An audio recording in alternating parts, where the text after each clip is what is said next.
Gipaubos na sa orange alert ang Dakbayan sa Mandaue karon lalang buwana tungod sa presensya sa Kuratong Baleleng. Samtang karong Pebrero 4 ipahigaw ng peace covenant sa mga kandidato sa Dakbayan. Si Nico Serino sa report.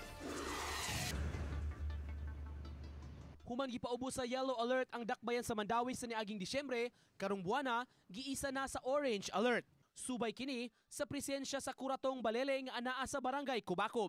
Nasayra ni Senior Superintendent Julian Entoma, Mandaue City Police Director, nga sa miagi pa daing Marso sa miaging tuig, naglihok ang mga sakop sa Kuratong Baleleng sa Kubacob.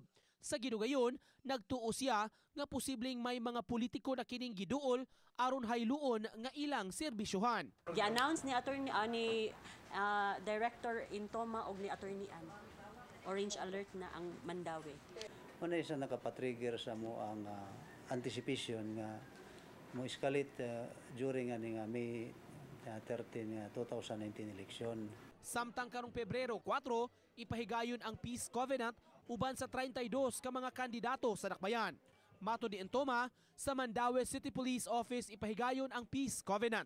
Ang Mandaue City Comelec rahinuon mo imidapit sa tanang kandidato nga mo tambong sa peace covenant. Willing mi nga mo suporta nimo unsa may mo ang manghinaot lami nga way politiko nga mo gamit nila. Ayo kung mo gamit sila ang mga politika na we are ready nga police to have a head-on collision with them. Uban ni Godfrey Relien, Nico Sereno, Balitang Bisdak.